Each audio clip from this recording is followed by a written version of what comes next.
Muy buenas tardes, queridas amigas, queridos amigos. Comenzamos hoy una nueva edición de Dos Tercios, el programa que de verdad radiografía el proceso constituyente. Y esta semana tenemos de vuelta a nuestro gran amigo Patricio Milla, después de un merecido viaje de placer, está aquí con nosotros y continuamos con el tema que ya traíamos de las semanas anteriores. Eh, y hoy día vamos a esclarecer ¿qué tan cierta es esta idea de la existencia de cerrojos, candados, trancas en la nueva propuesta de constitución? Una de las grandes discusiones de los últimos 30 años es que eh, la constitución del 80 era tramposa, antidemocrática, porque ponía quórums imposibles de cumplir y todo un dispositivo de bloqueo de la representación democrática y de la expresión de las fuerzas democráticas. Y, sorpresa, al final del periodo constituyente, algunos constituyentes proponen tomar una medida de cerrojo, tomar una salvaguarda para su proyecto y instaurar y establecer 2/3 como valla para cualquier modificación del actual texto propuesto como nueva constitución. De eso vamos a hablar hoy día, pero antes, por supuesto, vamos a darle la palabra y la bienvenida a nuestro querido amigo Atricio Milla. ¿Cómo estás, Atricio? ¿Qué tal? Yo muy bien, Alejandro. Gracias por tu saludo y la bienvenida que me has dado nuevamente.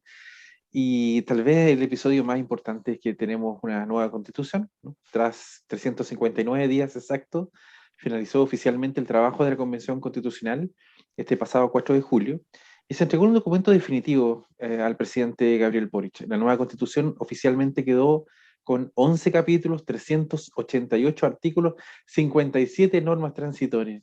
Este documento ya se encuentra disponible en las páginas web de la convención para que las personas puedan descargarlo y así votar informado el próximo 4 de septiembre. En la reflexión, Alejandro, quedan muchas cosas. Primero, una constitución elaborada en forma paritaria en cuanto a género, que fue redactada por abogados, abogados de nuestras universidades chilenas, ¿no? Ahí hay todo un tema también. En Públicas y ese, privadas. pública y privada, ¿Más privadas que que públicas o no? Nunca lo sabremos. nunca lo sabremos.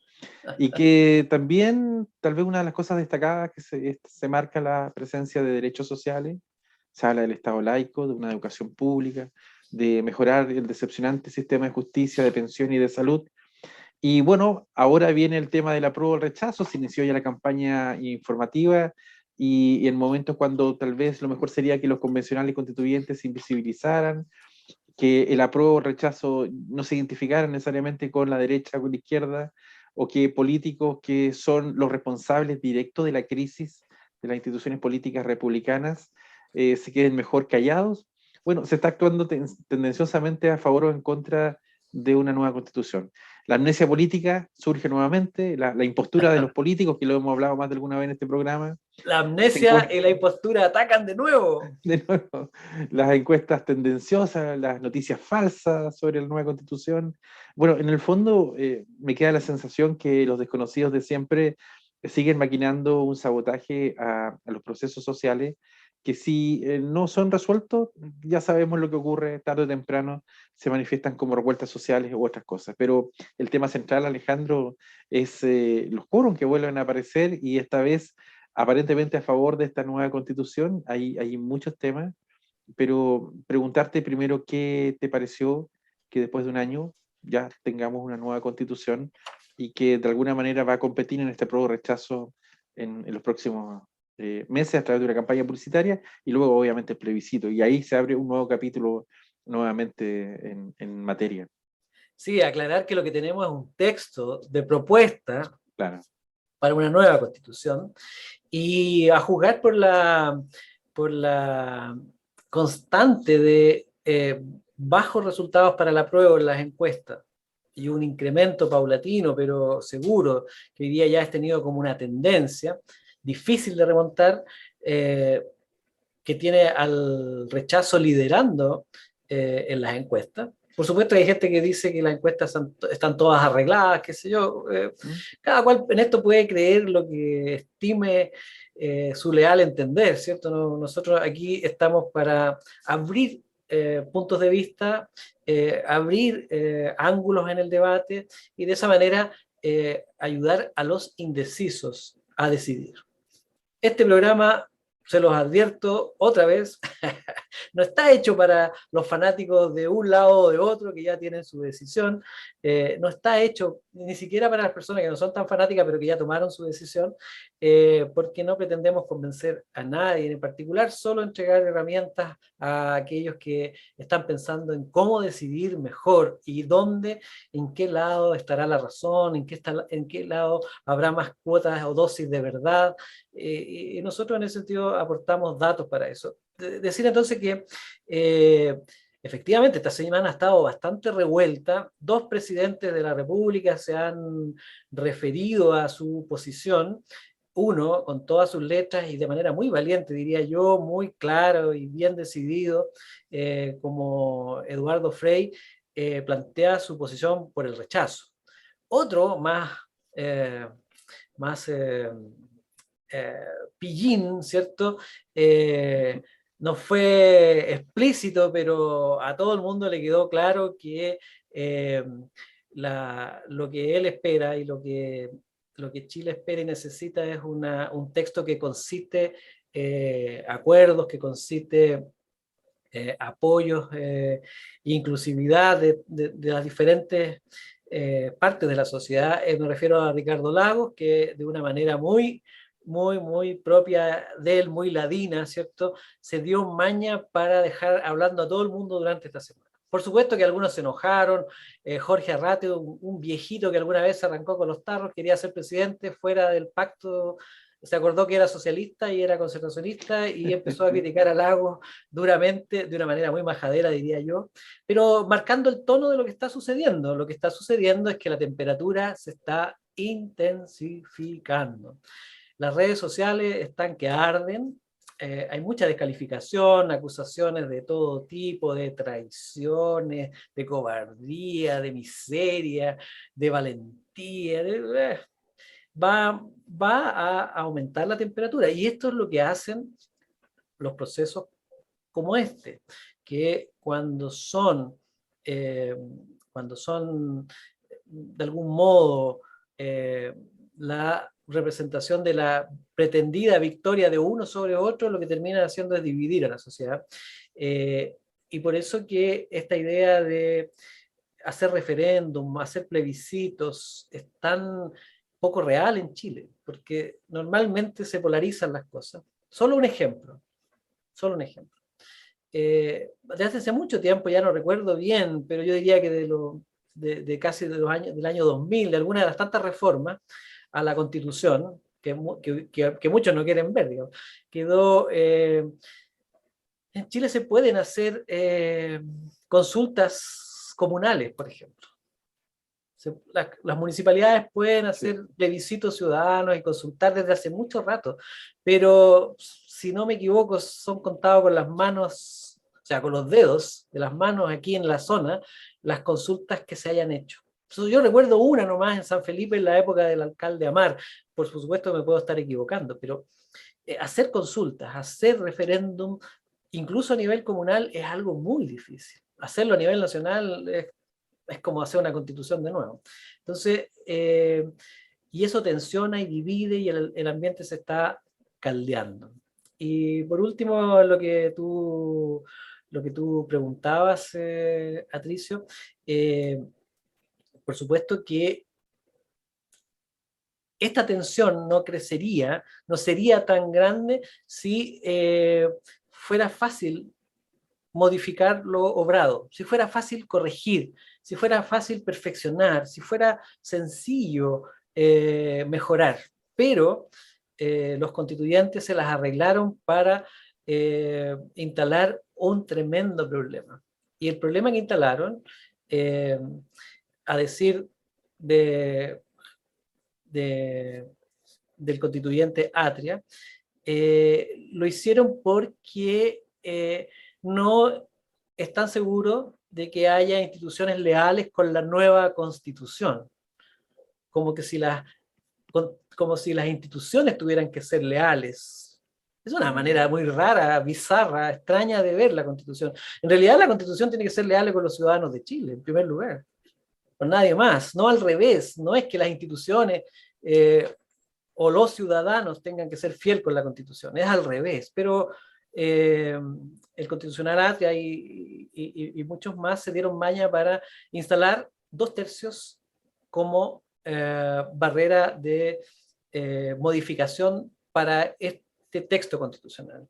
Y eso hace un mes y medio atrás generó un tremendo revuelo. Vamos, si te parece, Patricio, a revisar algunas grabaciones de aquel entonces, porque nosotros trabajamos con el pasado, no con el día a día del presente, porque a veces el pasado nos ayuda a entender las cosas que ocurren hoy. ¿Te parece, Patricio, si vamos Es bueno revisar esas a ver cuñas estas de... cuñitas? Sí. Vamos a escuchar algunos constituyentes como Atria, como Baradit, que es el campeón de las malas cuñas, digamos, y un colorín que ha resultado ser bien peleador como es Fuad Chaín. Vamos a ver qué decían ellos hace un mes atrás cuando Atria inauguró esta batahola a propósito de justificar lo injustificable. Para el autor de la Constitución tramposa del 80, intentar justificar una nueva trampa es bastante difícil. Vamos a ver cómo le resultó. Fernando Atria no solo tiene en común con Jaime Guzmán la calvicie y los anteojos, sino que efectivamente esta misma lógica, digamos, de la democracia protegida de la democracia, es decir, una constitución que se busca proteger de la democracia. No, lo que tiene que hacer una constitución es garantizar la democracia, no bloquear la expresión de la democracia. Eso es totalitarismo puro. Acá también es un ejercicio democrático permitir que esta constitución, que fue en 12 meses escrita por un órgano tremendamente representativo, nos parece que es de toda democracia dejar que se exprese, que alcance a llorar esta guagua antes que le metan cuchillo. No, no dije no son leales, que no tienen razones para ser leales. Lo que yo dije ayer es que es un error, a mi juicio manifiesto, confundir una regla de ese tipo como regla transitoria con las trampas de la Constitución tramposa, los cerrojos de la Constitución. Entonces, yo espero que la Comisión de Armonización pueda solucionarlo y que deje sujeto a esas normas de reforma constitucional, o la reforma de esas normas, a un quórum mayor a la mayoría, pero bajo. Estoy pensando yo en algo así como lo que en algún momento se ha propuesto también, como 4/7. ¿Qué te parece, estimado Patricio? Yo creo que hay un concepto que hay que rescatar y que también yo creo que nuestros auditores tienen que volver a recordar, ¿no? Cuando se hablaba de esta democracia protegida, se habló durante gran parte de la década del 80, para qué decir la década del 90, cuando se intentaron hacer bosquejos de reforma, que la Constitución de 1980 era una democracia protegida y así se establecía como algo beneficioso para la sociedad, para las instituciones. Sin embargo, ha corrido mucha agua bajo el puente hasta el día de hoy y vuelve a aparecer nuevamente este mismo concepto, curiosamente en un nuevo bosquejo de constitución donde se aspiraba tal vez a más libertades y a no tantas restricciones. ¿Cuál es tu parecer sobre el tema, Alejandro? Bueno, ahí lo importante, lo sustancial de una constitución democrática es que deje que la democracia fluya, ya, no importando cuáles sean sus oscilaciones, ¿cierto? Los vaivenes, o sea, tiene que admitir que en algún momento le tocará gobernar a la izquierda y con la urticaria que eso le puede dar a la derecha y al revés, que en algún momento será la derecha la que gobernará y las izquierdas tendrán que someterse lealmente a ese juego democrático. Pero los candados representan un lapsus, no lingüe, en este caso un lapsus de conciencia en torno a las verdaderas valoraciones de la democracia que algunos hacen. A mí esta parte me dejó muy preocupado. La verdad es que te propongo seguir escuchando, porque en esos días, por esos días se hicieron una serie más de declaraciones interesantes de escuchar hoy. Despojar a Chile de los cerrojos y bloqueos que heredamos de la Constitución de 1980 y habilitar una efectiva participación democrática es uno de los objetivos de esta nueva Constitución. Por lo tanto, no es deseable, ni aún en normas transitorias, establecer un quórum de 2/3 que lo que hace es bloquear esa participación democrática, porque ni aún a pretexto de proteger el texto constitucional es deseable bloquear la participación democrática de todas y todos los chilenos. Esa declaración de Maximiliano Hurtado parecía de toda sobriedad, tratándose de un constituyente socialista por aquellos días, era bien esperanzadora y yo creo que sintetizaba el espíritu concertacionista. Hay que recordar que el PS, a pesar de que salió rapidito, incluso antes de que todo se decantara, salió corriendo al lado del Frente Amplio, eh, fue partido eje de la concertación. Y por lo tanto, creo que este constituyente rescataba muy bien ese convencimiento histórico. También tengo que recordar que Atria, Fernando, antiguo militante PS, regalón del PS, becado por el PS, becado por todos nosotros los chilenos, a propósito. Bueno, eh,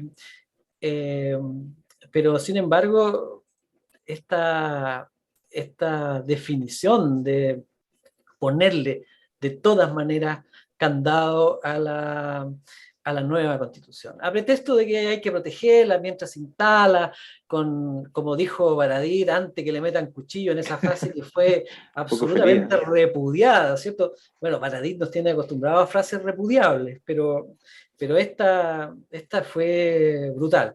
Y no obstante, como bien dice Hurtado, para los verdaderos demócratas no debería haber tentaciones de proteger una constitución más allá de lo razonable. Claro, hay que recordarle a nuestros auditores, Alejandro, que el pasado 28 de junio, reciente ya, la Convención Constitucional tuvo su última votación, finalizando su trabajo de casi un año.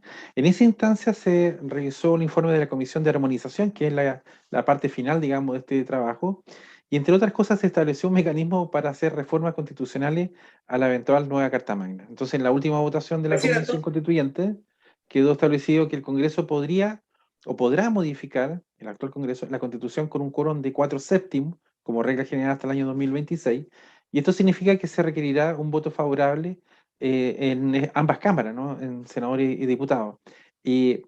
Pero también está la alternativa que se mencionaba acá, de que podrían necesitarse también 2/3 de votos para no llegar a un referéndum ratificatorio de ciertas enmiendas que se podrían hacer a ciertas áreas de esta nueva Constitución. Y esa es una de las grandes problemáticas finalmente que tiene esta nueva Constitución en el apruebo y el rechazo. Bueno, veamos porque esta discusión siguió escalando y para la oposición representaba no solo una voltereta de esa olímpica, ¿cierto? Sino también riesgos, porque finalmente el régimen democrático al que me incluyo, aspiramos, es un régimen que no le tenga miedo a la decisión democrática. O sea, ok, hubo una elección para la Asamblea Constituyente, salieron elegidos 155 ciudadanos, algunos muy notables y otros muy detestables, ¿cierto? No hay que olvidar, por ejemplo, el caso de Rojas Vade, que estuvo a punto de ser presidente de la Asamblea Constituyente. Claro, o sea, no nos vengamos aquí a olvidar de los chascarros de la lista del pueblo, que finalmente nuestro único representante regional apagó la luz de la lista del pueblo, que todo el mundo ya se olvidó de aquello, pero Dino Azulado valientemente. De aquí le mandamos saludos, porque murió con las botas puestas. Los demás apretaron cachetes rápidamente, hay que decirlo con todas sus letras. Bueno, pero entonces veamos cuál es la discusión que siguió por esos días. Ok.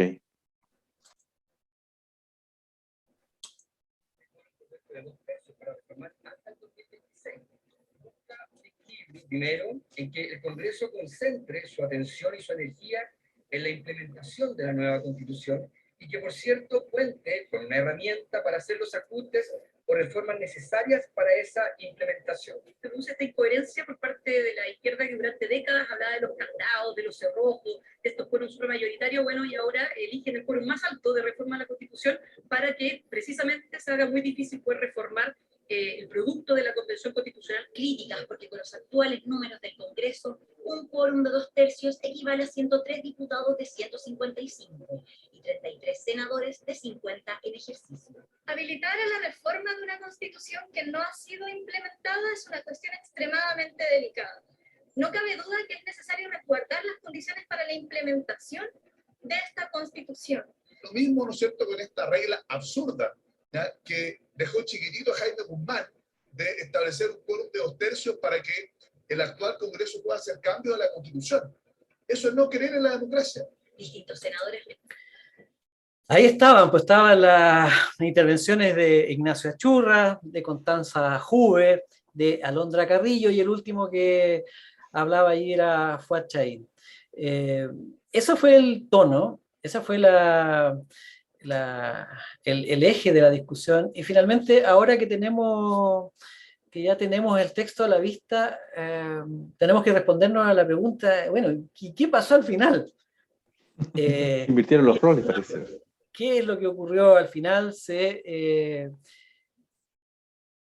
dejaron los candados, se dejaron los cerrojos, se pusieron cortapisas a la voluntad democrática, y yo quiero preguntarte, Patricio, ¿cuál es tu opinión en relación al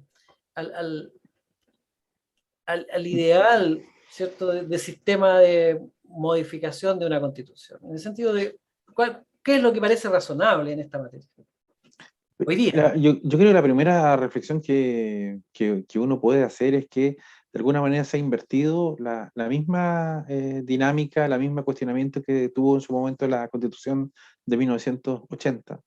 Respecto, digamos, del quórum de 2/3. De hecho, nuestro programa se llama así en alusión al quórum, que iba a ser prácticamente el punto central de conflicto durante toda esta discusión. Y hoy en día da la sensación, Alejandro, de que esta polarización, la no existencia de un centro político, ha agudizado mucho más esta discusión, porque el apruebo y el rechazo que viene pronto, digamos, como referéndum de salida, de alguna manera liga a tener un gusto especial por un quórum. Hemos visto que gran parte de los convencionales constituyentes aprobaron este 4/7 como el quórum general para hacer modificaciones. Sin embargo, lo dejan amarrado tal vez a algunas específicas y complejas situaciones de modificación a este voto supramayoritario, que es el 2/3, que ahora a la derecha no le gusta. En el pasado sí le gustaba, porque de alguna manera daba, según lo que decían, una estabilidad y una continuidad a la Constitución.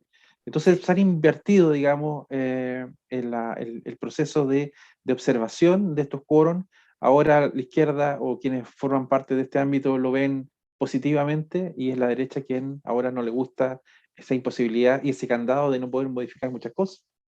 Las vueltas de la vida. Vuelta de la vida, sí. Y uno debe preguntarse por qué. O sea, ¿qué pasa por la cabeza de gente preparada? Estamos hablando de gente que tiene sus años, que ocupa cátedras universitarias, como el caso de Fernando Atria.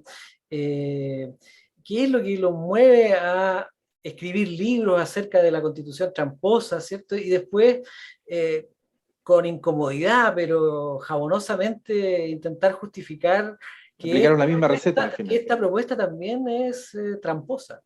Yo creo que eso hay que decirlo con valentía. Hoy día no es una época que te permita hacerte popular con afirmaciones claras y tajantes como esta, pero yo habría esperado de gente que se dice progresista y preocupada por el pueblo, haber consentido una fórmula más democrática. Como era, por ejemplo, en la Constitución del 25, la revisábamos antes de entrar al programa, y esa vieja, roñosa, conservadora, derechista Constitución, para los que no saben historia, era una Constitución que admitía modificaciones de manera muy simple, por simple mayoría. Por simple Por mayoría, supuesto, sí. por supuesto que podría ocurrir, y en este texto propuesto también se contempla el caso, podría ocurrir que el, el- el- el Congreso Pleno, en este caso, y en aquel caso, no estuvieran de acuerdo con el presidente en su minuto acerca de tal o cual medida y tal o cual aprobación, y entonces buscar mecanismos donde una mayoría de 2/3, es decir, una mayoría muy potente, eh, le impusiera al presidente eh, admitir una reforma constitucional.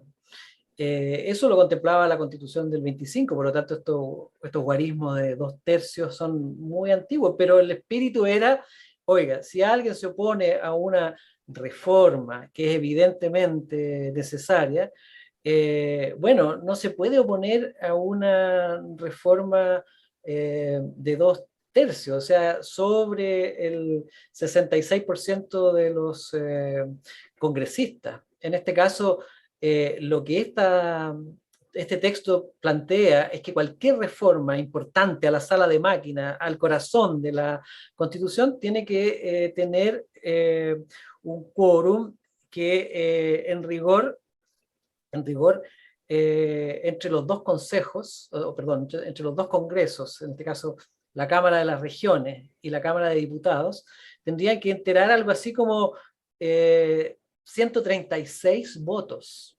Exacto. Entonces, pedirle 136 votos a dos cámaras, una que todavía no sabemos cuál va a ser el contorno que tiene, porque es un experimento de lo más original, es en realidad burlarse de las afirmaciones democráticas del pasado y tal vez de las aspiraciones democráticas del presente.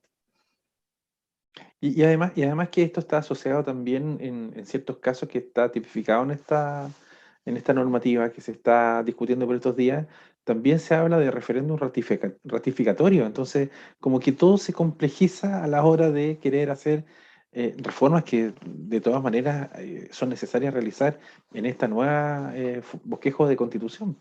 O sea, hablamos entre los principios de este texto, de democracia directa, de Claro. una mayor participación, y a la hora de los que hubo, acá construimos una cuestión alambicada, compleja.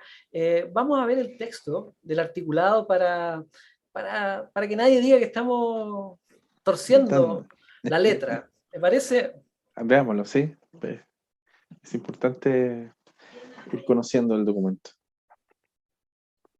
que está relacionado con normas transitorias. Está. Si ustedes se dan cuenta, este nuevo texto y final tiene un nuevo capítulo, el capítulo 11, que tiene solo 3 artículos que hablan de la reforma y del reemplazo de la Constitución. El más importante para nuestro gusto es el 383 y reza más o menos así. Lo vamos a leer rápidamente. Los proyectos de reforma de la Constitución podrán ser iniciados por mensaje presidencial, por moción de diputadas y diputados o representantes regionales, por iniciativa popular o iniciativa indígena. Para su aprobación, el proyecto de reforma necesitará el voto conforme de las 4/7 partes de integrantes en ejercicio del Congreso de Diputadas y Diputados y de la Cámara de Regiones. 4/7 de las 2 cámaras, no de una, de las 2. Luego dice, los proyectos de reforma constitucional iniciados por la ciudadanía deberán contar con el patrocinio en los términos señalados por la Constitución. El 10% del padrón electoral, 1,5 millones de firmas. Me hice acordar de la historia de las firmas de Ancalao y de lo que le costó a Boris conseguir las firmas. Todo el mundo pensaba que no llegaba con las firmitas. 2 historias recientes acerca de lo fácil que es conseguir firmas. Exacto. Entonces ya, bueno, es razonable, pero es una barrera. Todo proyecto de reforma constitucional deberá señalar expresamente de qué forma se agrega, modifica, reemplaza o deroga una norma de la Constitución. Parece que eso es súper razonable. Sí. En lo no previsto en este artículo serán aplicables a la tramitación de los proyectos de reforma constitucional las disposiciones que regulan el procedimiento de formación de ley, debiendo respetarse siempre el quórum señalado en este artículo. Ok, vamos al artículo 384. El referéndum. La presidenta o el presidente de la República deberá convocar a referéndum ratificatorio, tratándose de proyectos de reforma constitucional aprobados por el Congreso de Diputadas y Diputados y la Cámara de Regiones que alteren sustancialmente el régimen político y el periodo presidencial. Lo vamos a leer con detención porque aquí vamos a la máquina, a la sala de máquinas de la Constitución. Este es el reactor de la Constitución. Estas normas de candado están puestas para resguardar el reactor de la Constitución. Entonces, que alteren sustancialmente el régimen político y el periodo presidencial, el diseño del Congreso de Diputadas y Diputados o de la Cámara de las Regiones y la duración de sus integrantes, la forma de Estado regional, los principios y derechos fundamentales y el capítulo de reforma y reemplazo de la Constitución. O sea, todo aquello que vaya a cambiar lo político, salvo lo de los derechos que está bien incluido ahí, pero lo demás es todo de el funcionamiento de la política, lo que le encanta a los chilenos, está resguardado y hiperprotegido. Si el proyecto de reforma constitucional es aprobado por 2/3 de diputadas y diputados y representantes regionales en ejercicio, no será sometido a referéndum ratificatorio. Pues bien, ¿qué dice en suma, o qué dice la suma de estos 2 artículos? Dice que cualquier modificación importante de la Constitución tiene que ser hecha sobre la base de 4/7 y referéndum ratificatorio. Las 2 cosas juntas. Una sin la otra no funciona. Y la única manera de pasar esa barrera, que es súper difícil, ya hablábamos de lo difícil que es hacer referéndum, es que tengan 2/3, que es lo mismo que tenía la Constitución de Guzmán. Entonces, finalmente quedamos donde mismo. Esto, para mi gusto, es una burla a las aspiraciones democráticas de los chilenos. Independientemente si la población quiere ser de izquierda, de centro, de derecha, debería poder serlo libremente. No sé qué opinas tú, Patricio, se nos acaba el tiempo. Quedó mucho más protegida este nuevo modelo de constitución que la que teníamos o la que está vigente en la actualidad. Ese va a ser el gran problema y ahí va a estar el tema publicitario de quienes aprueban o quienes rechazan, y este va a ser uno de los temas centrales para definir quién aprueba, quién rechaza el próximo 4 de septiembre. Bueno, la conclusión es que este texto constitucional tiene candados. Si no me creen y no nos creen, pueden analizar los artículos 383, 384, 385 y el 7º transitorio. Y el transitorio es aún más inquietante porque no deja nada claro. Se nos acabó el tiempo, nos vamos, nos vemos la próxima semana con un nuevo análisis de alguna nueva porción del texto constituyente. Nos vemos, suerte. Que estés bien, Alejandro, nos vemos, chao. Chao, chao.